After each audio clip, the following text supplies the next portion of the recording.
Well, hello, friends. Thank you so much for joining me for another episode of Reading Michael Jackson.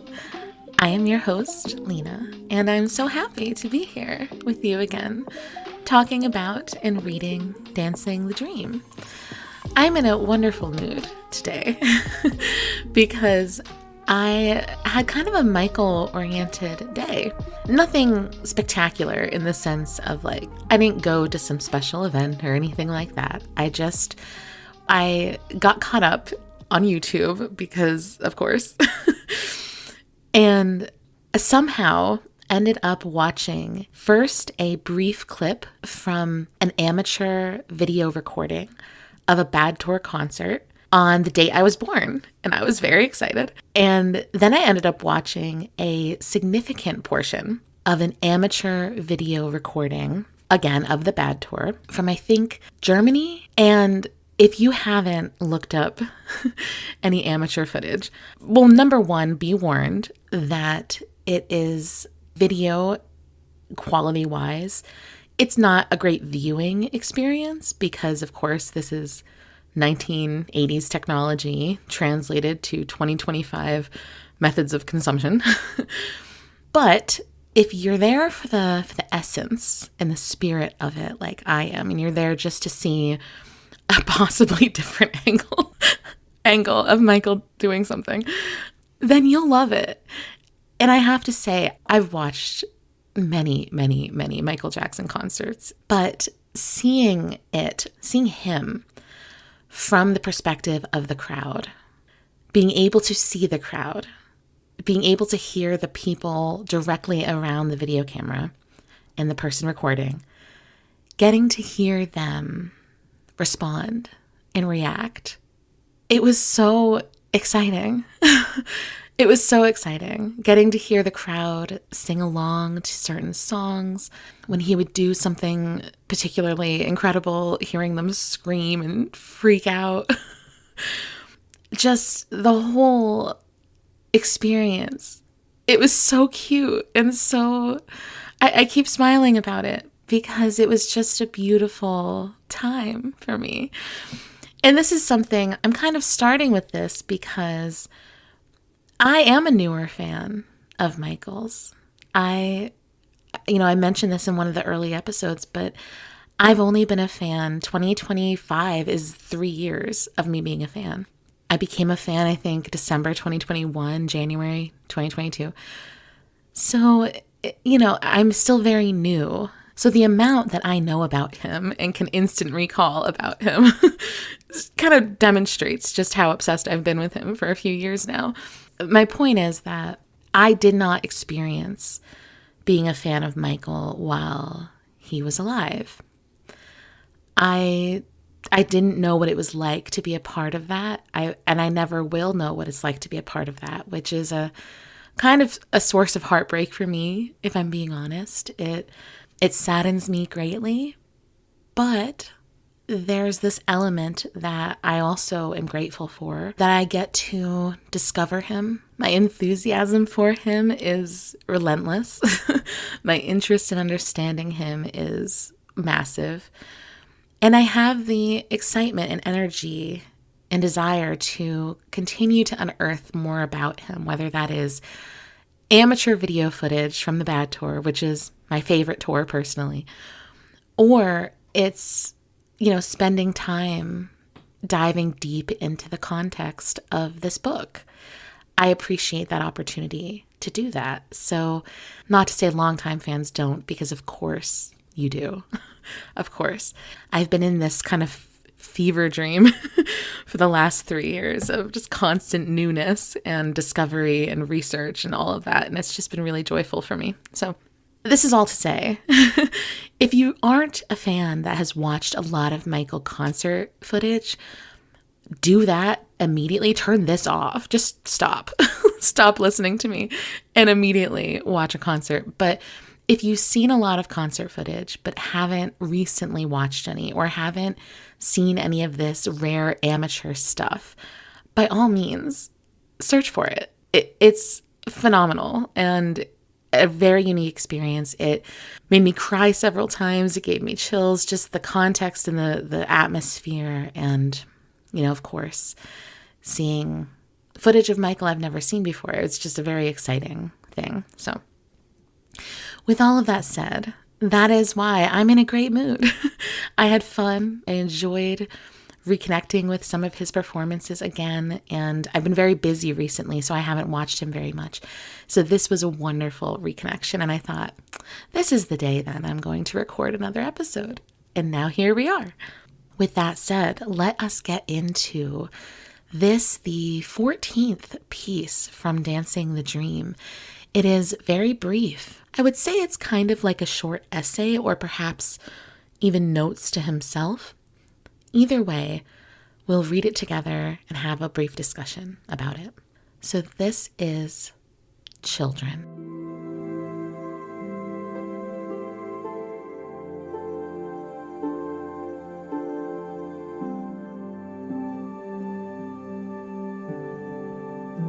Children. Children show me in their playful smiles the divine in everyone. This simple goodness shines straight from their hearts. This has so much to teach. If a child wants chocolate ice cream, he just asks for it. Adults get tangled up in complications over whether to eat the ice cream or not. A child simply enjoys. What we need to learn from children isn't childish. Being with them connects us to the deep wisdom of life, which is ever present and only asks to be lived. Now, when the world is so confused and its problems so complicated, I feel we need our children more than ever. Their natural wisdom points the way to solutions that lie waiting to be recognized within our own hearts.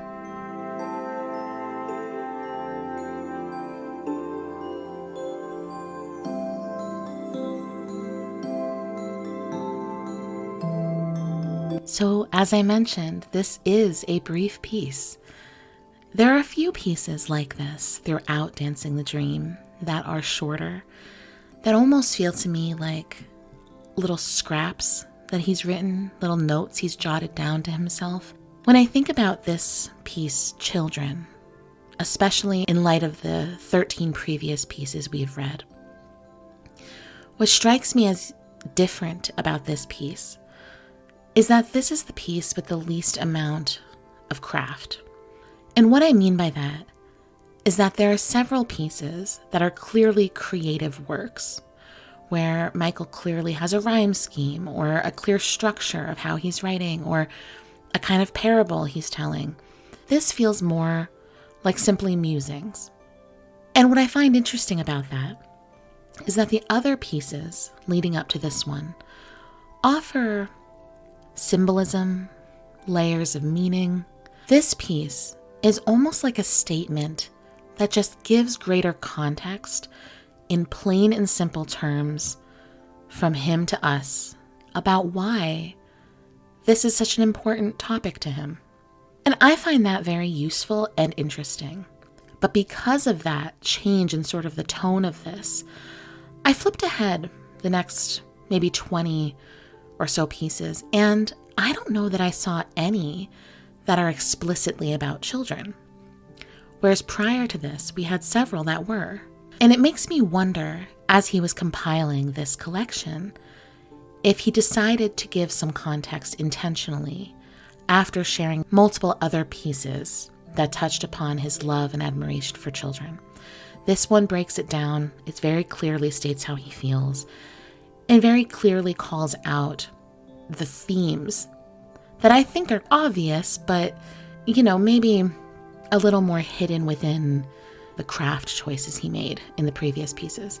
So specifically, when he talks about children showing him the divine in everyone, the deep wisdom of life that exists within everyone as a kind of inner child within them. What's interesting is that when Michael starts this piece, he has this brief paragraph where he talks about how children just shine a goodness. And if they want, as example, some chocolate ice cream, they just ask for it. They don't have to think about whether or not they should have it. And they just purely enjoy things. And it made me think about the many reasons why a person might contemplate wanting chocolate ice cream. There's money, there's health, there's judgment from other people, there's not wanting to be the only one at the table to order dessert. Hello, I've been there. There's all these layers, and each one of those layers reflect socialization. They reflect us becoming aware of our role in the world and how others see us, and about what the expectations are. I think there's a couple of ways of thinking about this. A negative view would be we get kind of polluted by the expectations of the world. That inner purity of just knowing what we want and asking for it becomes challenged by all of the social contexts, financial contexts, physical contexts that make that decision complicated. And I don't know that it's necessarily to blame adults for being this way, as much as it is to point out that there is an alternative. Which doesn't mean everyone needs to run around eating every bit of chocolate ice cream they can, but the point being allowing yourself to want, allowing yourself to enjoy, allowing yourself more than anything to not question everything, to not hold yourself to a measure or a standard against someone or something else. That's the way I thought about it, at least. What struck me about the second paragraph was how much it reminds me of the speech Michael gave when he accepted the Grammy Legend Award in 1993. Now, after I read this, I decided to look it up just to be sure that my memory was right, and it was. Michael was one of 14 people who has won the Grammy Legend Award. It has not actually been given out since the early 2000s. He's within a very small, select, prestigious group of individuals that have received this award. It's a real honor. And he received it the third year it was being given. And in his speech, which you can watch on YouTube, and I highly recommend, in his speech, he talks about this, and some of the lines are almost identical, actually. And I want to share that with you because I think it's so relevant. He starts his speech by talking about his own childhood and how it was taken from him. And though he does not regret and wouldn't change his life, it was a large price to pay and an awful price to pay. He talks about how because of that, today he is able to create music and exist, as he calls it, as an instrument of nature, to create music and express his talent. And he talks about this as a part of life and our purpose. He then goes on to say that he loves children because he can learn so much from them. And he says, I realize that many of our world's problems today, from the inner city crime to large-scale war and terrorism, and our overcrowded prisons, are a result of the fact that children have had their childhood stolen from them. The magic, the wonder, the mystery, and the innocence of a child's heart are the seeds of creativity that will heal the world. But then he says next a part that is almost identical to the second paragraph of this piece. He says, what we need to learn from children isn't childish. Being with them connects us to the deeper wisdom of life, which is ever present and only asks to be lived.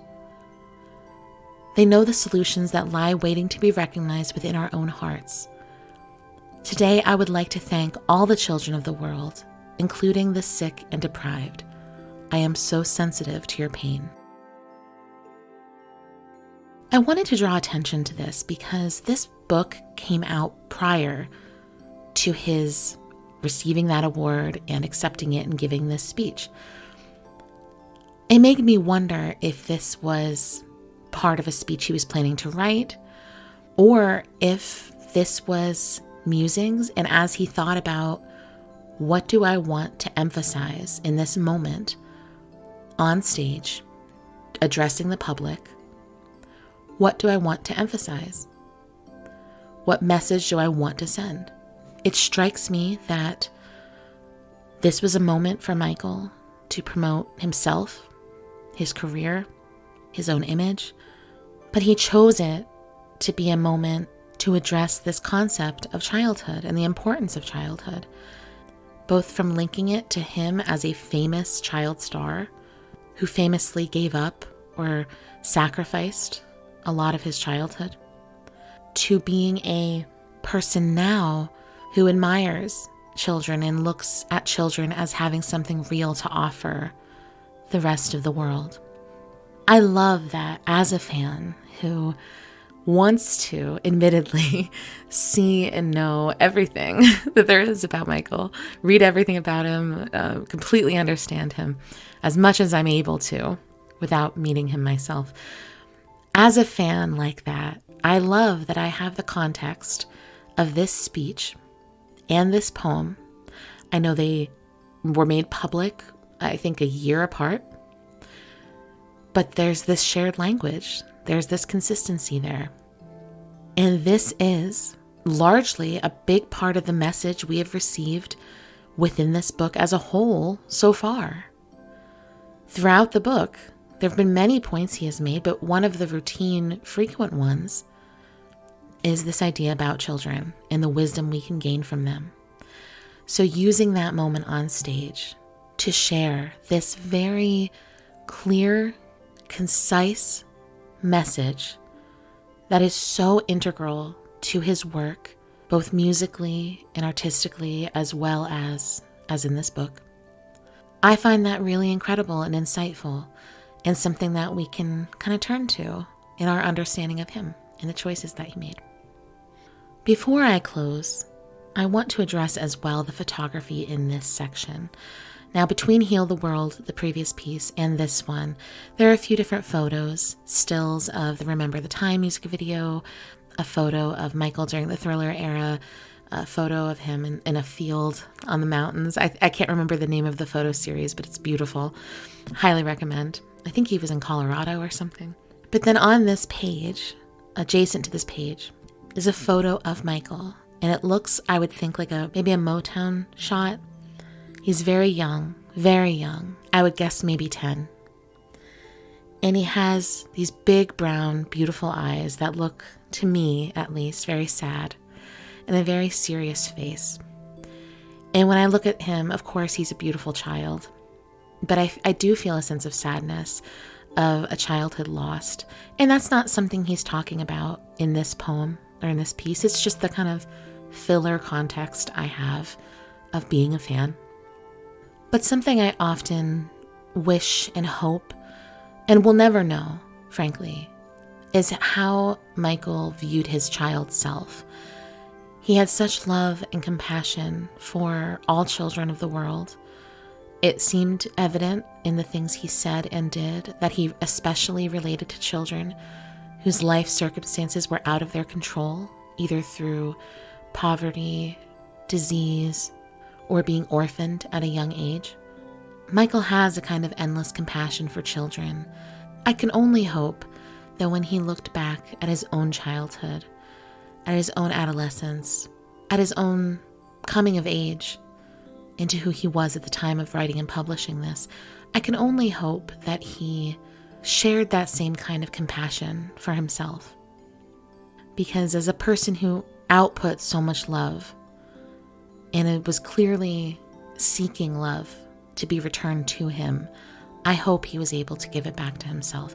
I think there's evidence in places that he did, and evidence in places that he didn't. Like all of us, very complicated life journey. If anything, though, I do think Michael had some tremendous challenges that most of us can't relate to. I would guess probably no one listening to this can relate to, with the extraordinary circumstances of his life, being famous at such a young age and having so much pressure on him, both in terms of fame, success, notoriety, financial expectations, etc.